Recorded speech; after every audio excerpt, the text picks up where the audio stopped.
muy buenos días, muy buenas tardes o quizás muy buenas noches, estimado oyente, según sea la hora y el lugar donde se encuentre escuchando este mensaje. Como siempre, les saluda y les habla nuevamente el pastor bautista Nikos Ricoy, director del programa Encuentros y del Ministerio Tinajas, llenando siempre a cada persona que nos escucha con el agua fresca y limpia de la palabra desde aquí en España.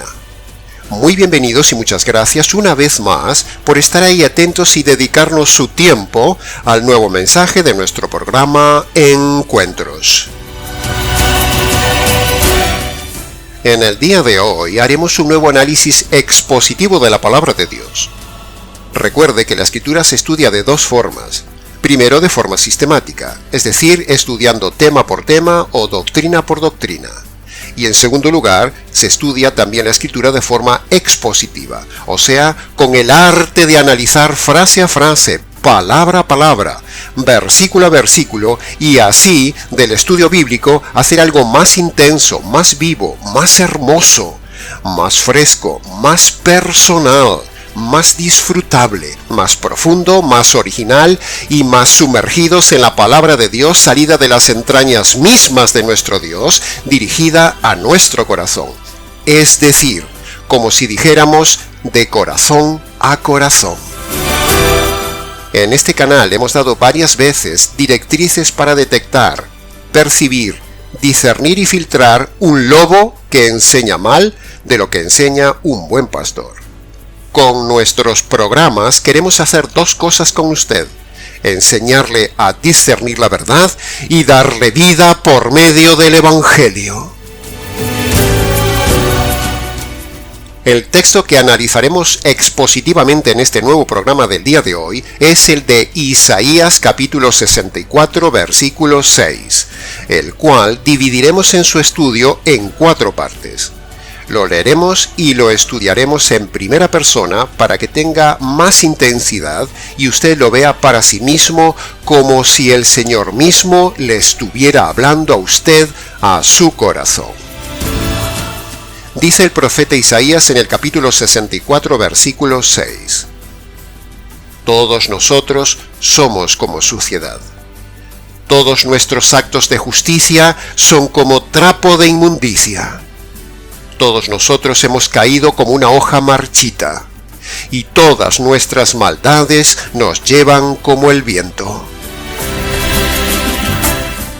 ¡Qué pasaje tan intenso, radical y hasta terrible! Radical porque en cada una de las frases está la palabra todo, y terrible porque el contenido de este pasaje es intenso, tan intenso como pocos en la Biblia. Uno de esos pasajes que a los lobos no les interesa predicar y ni siquiera saben que existe. Pasajes que nosotros analizaremos hoy y a continuación en 4 frases.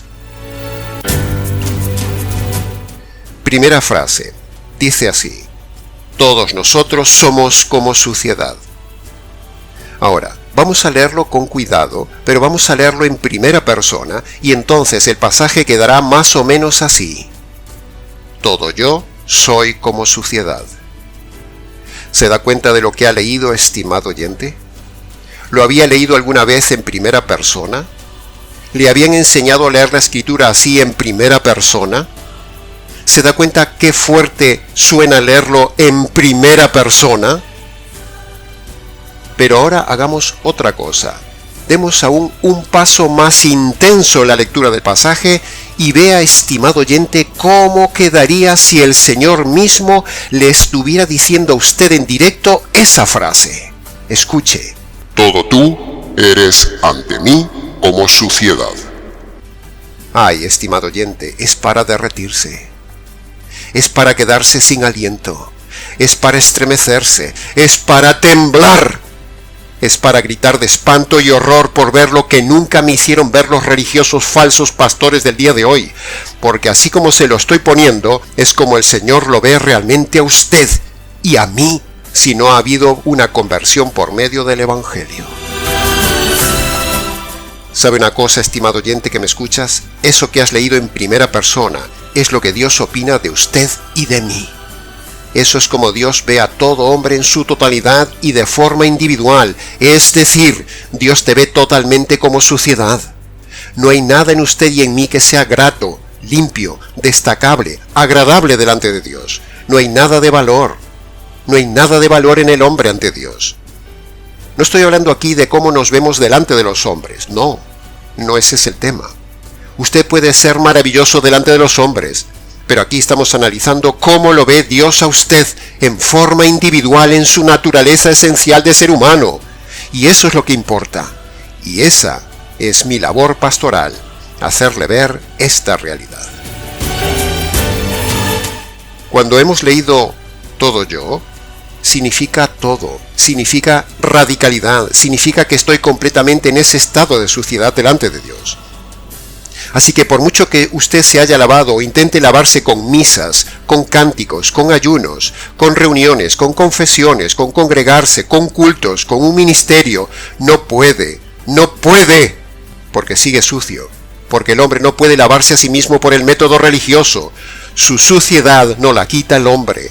Alguien tiene que venir a lavarnos y ese alguien es el Señor Jesús por medio de la lejía llamada el Evangelio. Esa suciedad es tan intrínseca en el hombre que está metida hasta los poros de nuestro ser. Está tan metida que llega hasta la esencia misma y más profunda del hombre, hasta el mismísimo ADN. Fíjese bien cómo empieza la frase, todas las frases y el versículo entero, con la palabra radical, todo.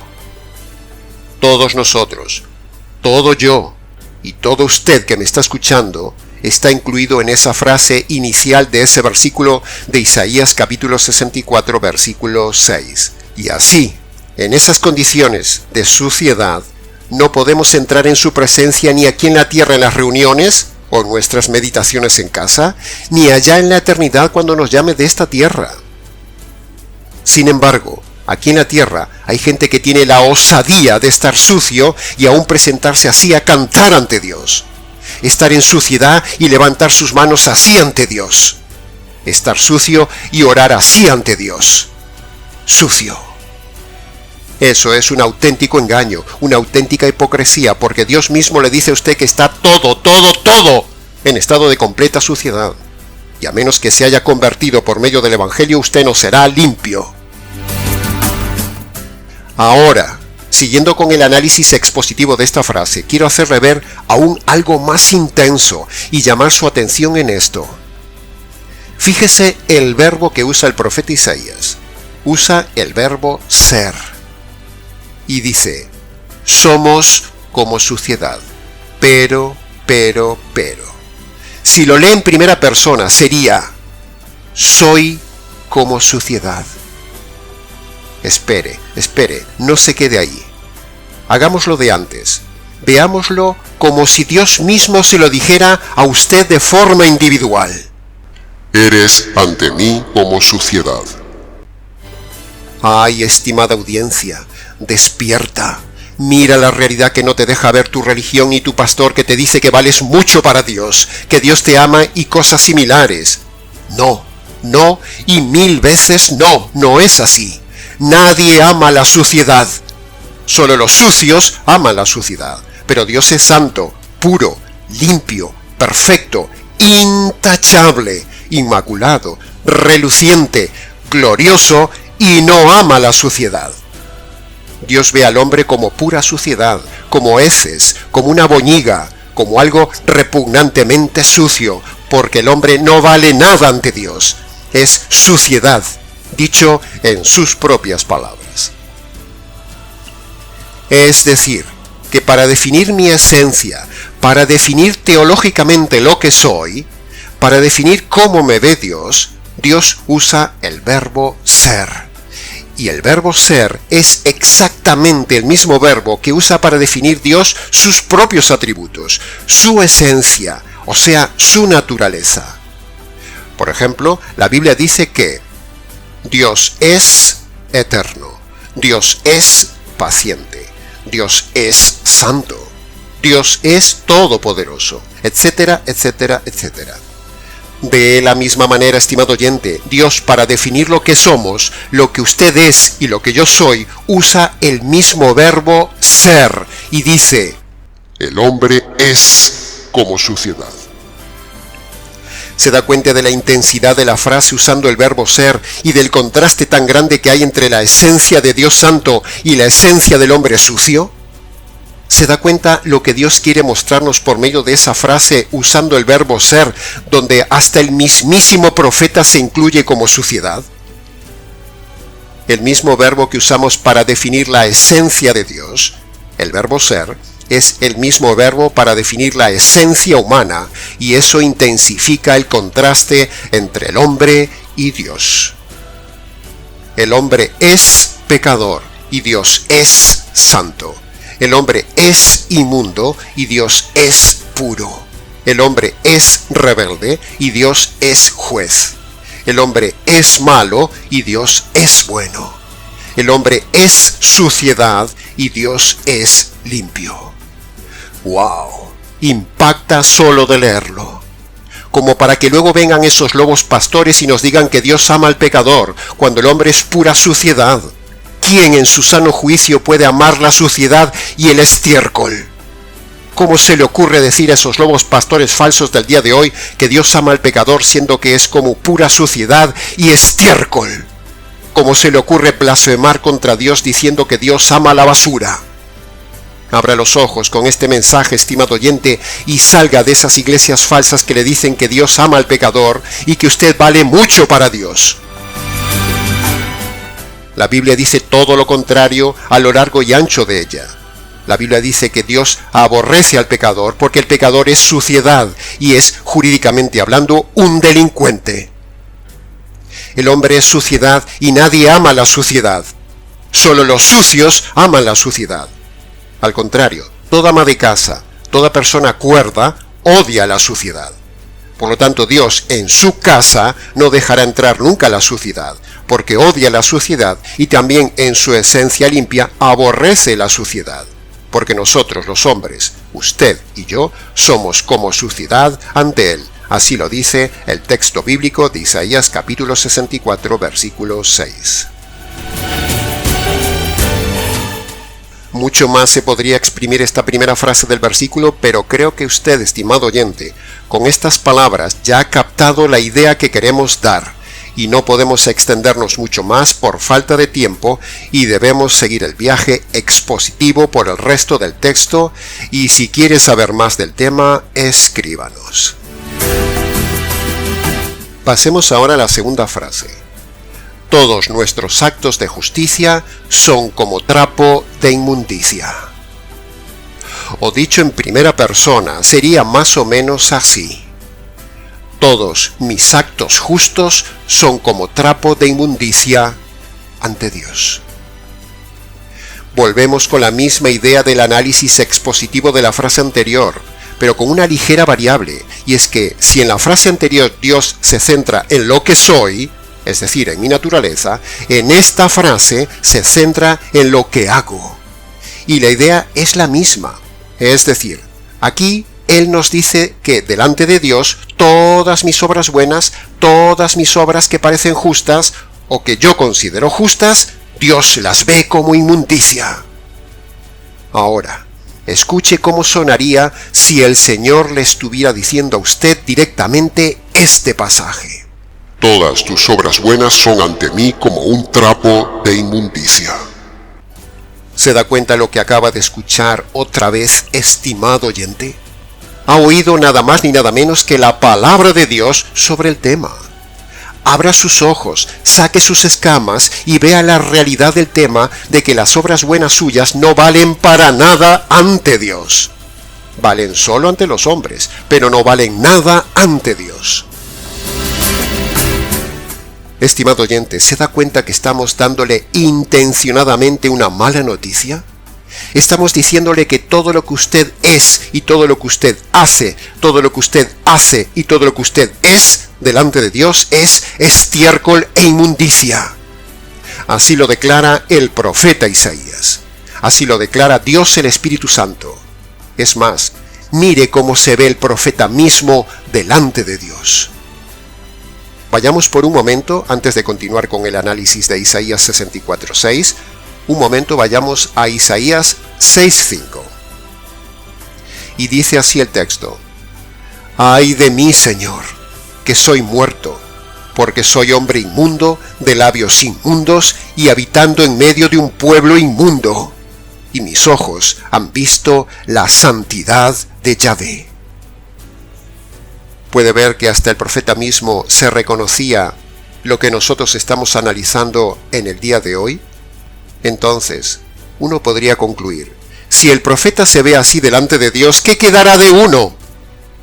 Eso es precisamente lo que el Espíritu Santo quiere demostrarle, estimado oyente, que todos somos así delante de Dios, profetas y no profetas. El oficio religioso no te hace más limpio delante de Dios. Pastores y sacerdotes, obispos, papas, líderes y todo ser humano religioso es así delante de Dios, inmundo, excepto que haya sido lavado por medio del verdadero evangelio. Por eso, todos los religiosos que me están escuchando, reciban este mensaje, porque su religiosidad, su título, su hábito, su máster, su teología y su religión no le hacen limpio delante de Dios. Pero no tema, luego veremos lo que en verdad sí te hace completamente limpio delante de Dios.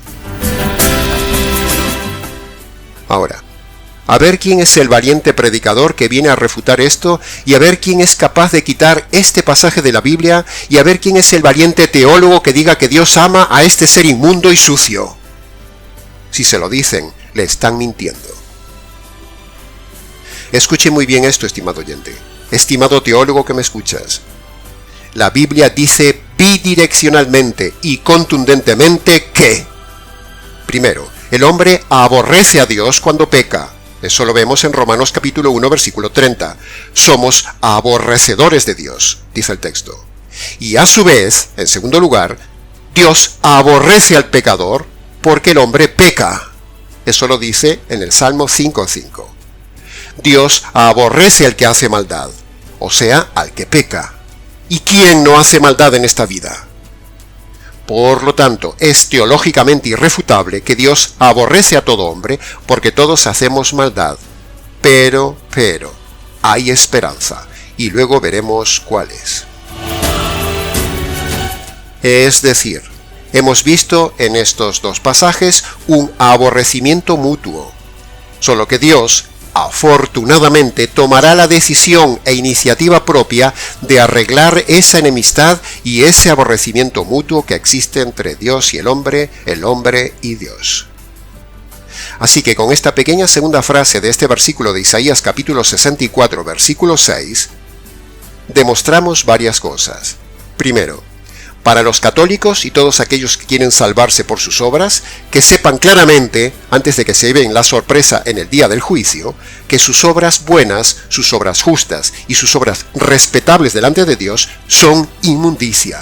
Por lo tanto, las buenas obras no salvan, estimado oyente, son ante Dios inmundicia.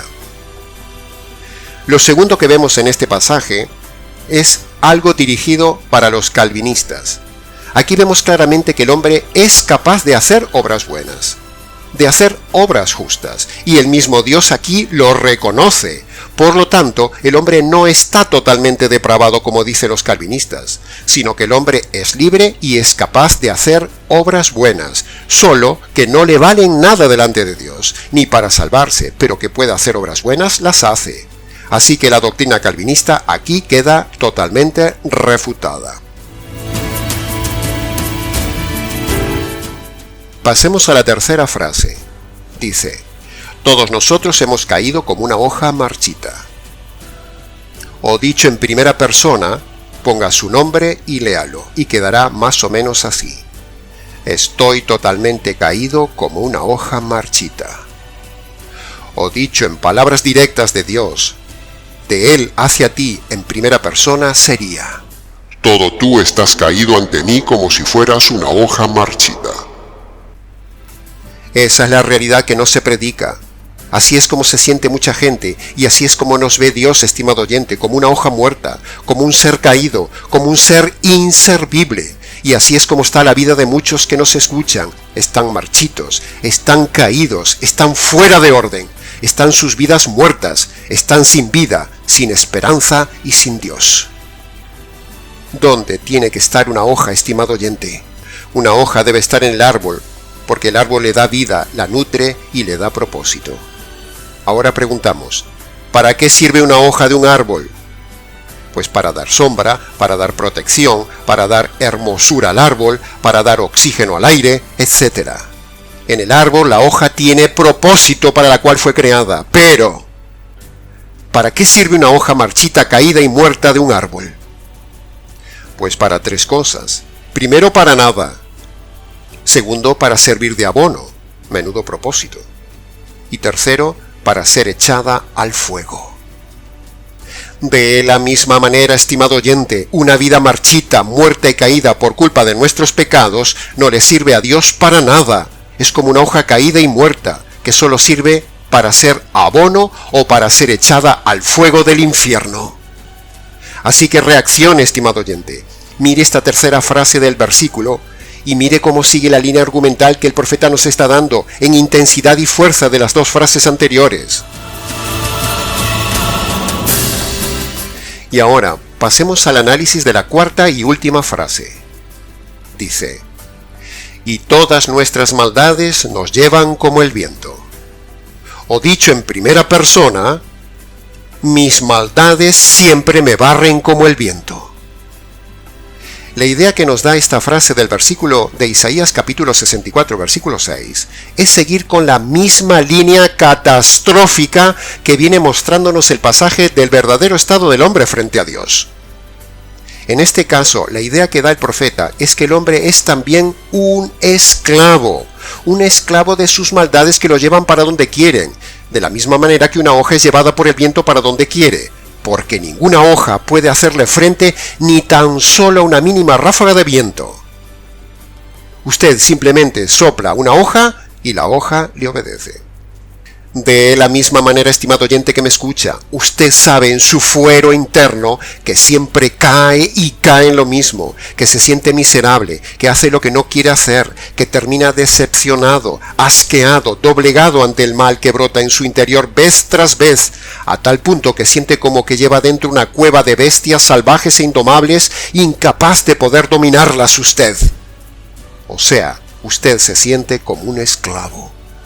Porque en este espejo de Isaías, usted puede ver que el hombre es esclavo de sí mismo, de sus pasiones, de sus impulsos, de sus pecados, de sus ideas, de su miseria.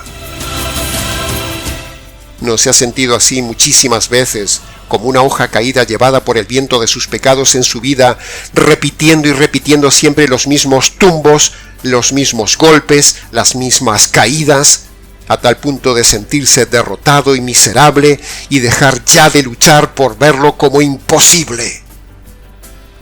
Pues eso es lo que Dios quiere hacerle ver a usted, que el hombre sea sincero y reconozca primero que es como un esclavo de sus maldades para luego darle Dios la solución.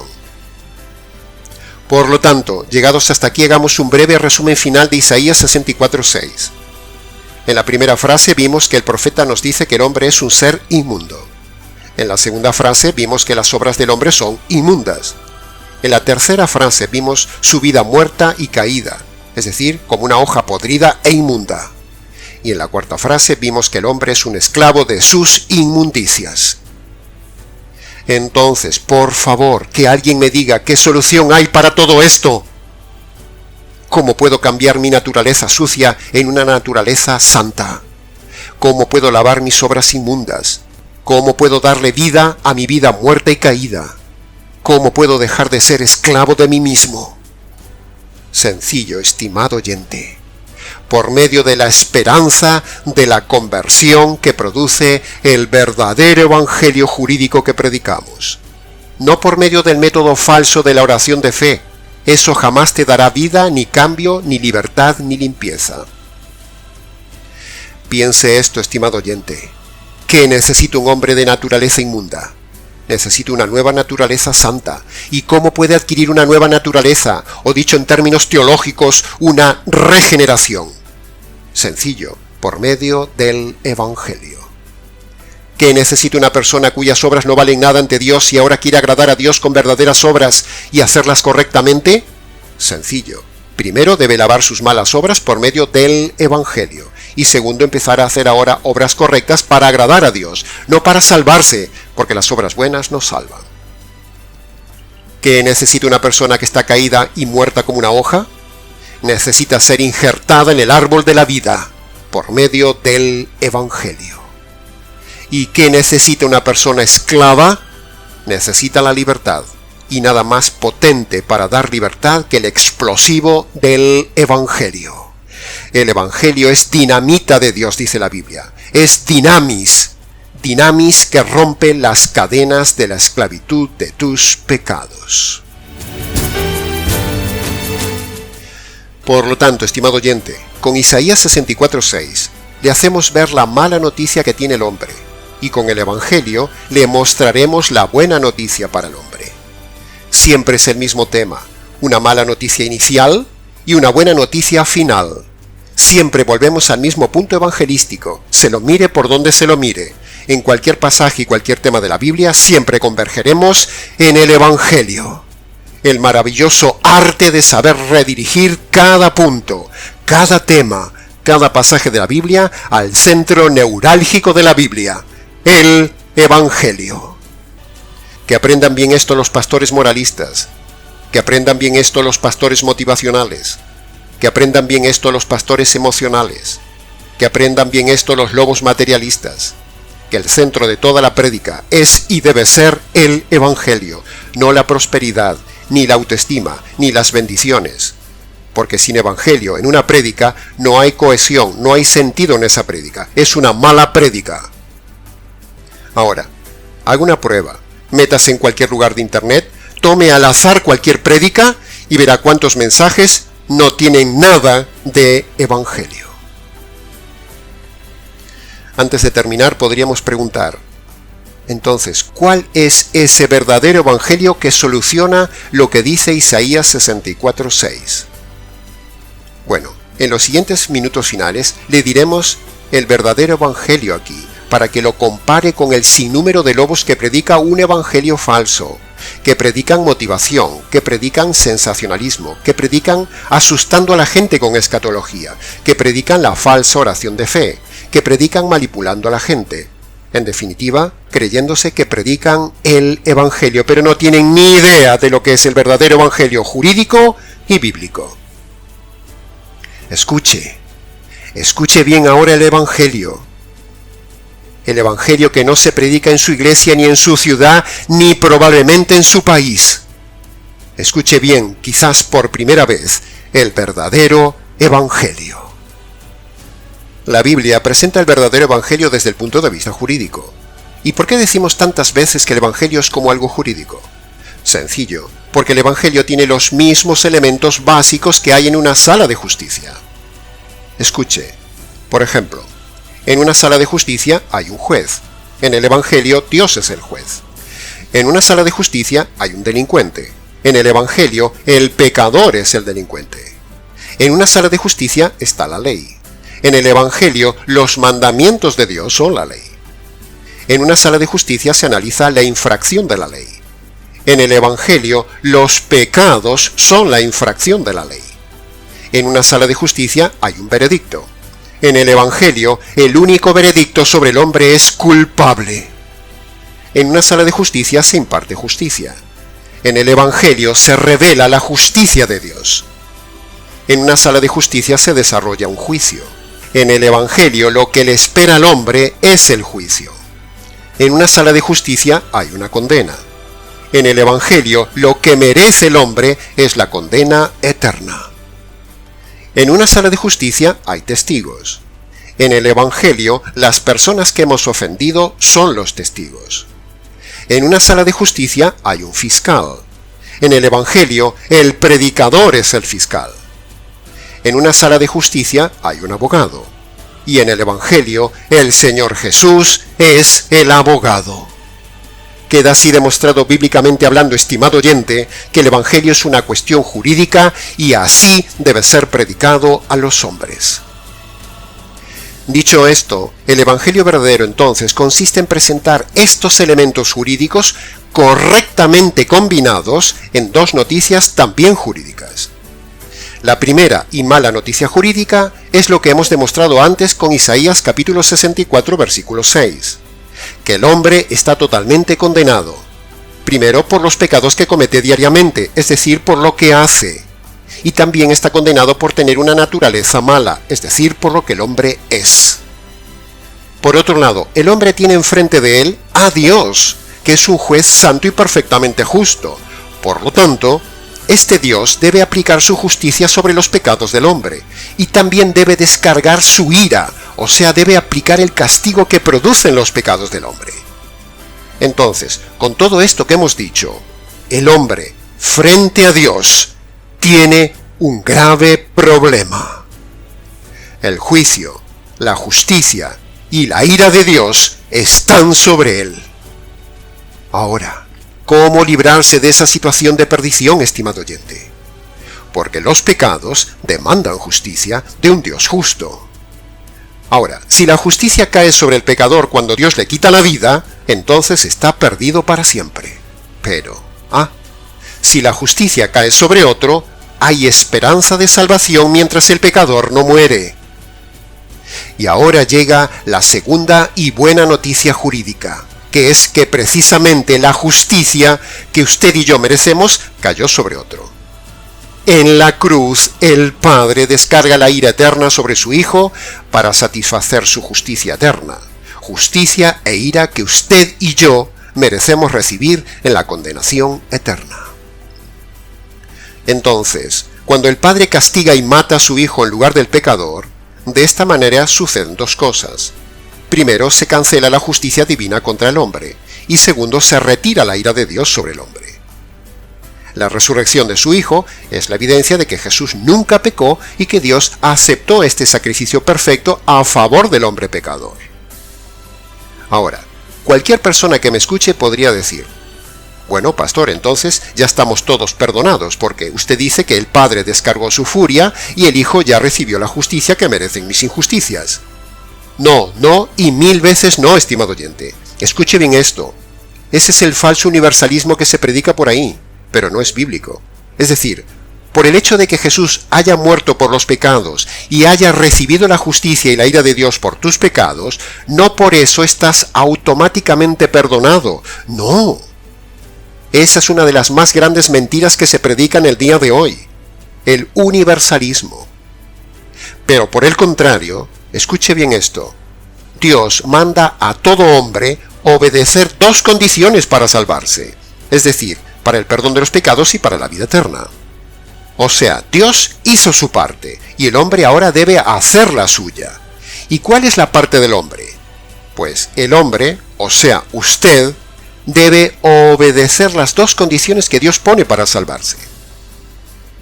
Primero, usted debe arrepentirse, es decir, debe reconocer sus pecados y abandonarlos, primera condición.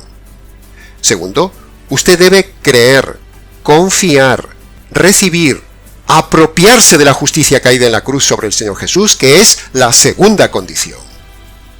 Ahora, cuando usted se arrepiente de sus pecados, primera condición, y pone su fe en la justicia caída en la cruz, segunda condición, entonces Dios le da una nueva naturaleza limpia, le da vida espiritual plena y eterna, le limpia las obras malas, lo libera de la esclavitud de sus pecados, lo reconcilia con Dios para siempre y lo salva por toda la eternidad. Amén. Aleluya. Es decir, Dios le da la solución a Isaías 64:6. Ahora, estimado oyente, compare este evangelio que le he compartido con el suyo. Compare con el que le han enseñado, o compárelo con el evangelio de su mega iglesia, o con el evangelio de su iglesia sensacionalista o materialista. Compare, estimado oyente, compare, porque en ello le va la vida. Ahora, ¿cómo se obedecen esas dos condiciones? Bueno, nuestro consejo es siempre este. Busque un lugar tranquilo, quizás su habitación. póngase de rodillas delante del Dios al cual ha ofendido toda su vida. Descálcese en señal de reverencia ante Dios, como Dios le dijo a Moisés: Quita el calzado de tus pies, porque el lugar en el que estás es santo. Y entonces ahí, en ese lugar, obedezca usted las dos condiciones que pone Jesús en Marcos capítulo 1, versículo 15. Cuando usted obedece esas dos condiciones, entonces usted tendrá todo lo que hemos dicho en este mensaje. Y luego venga y cuéntenoslo. Y hasta aquí, estimado oyente, con el mensaje del día de hoy.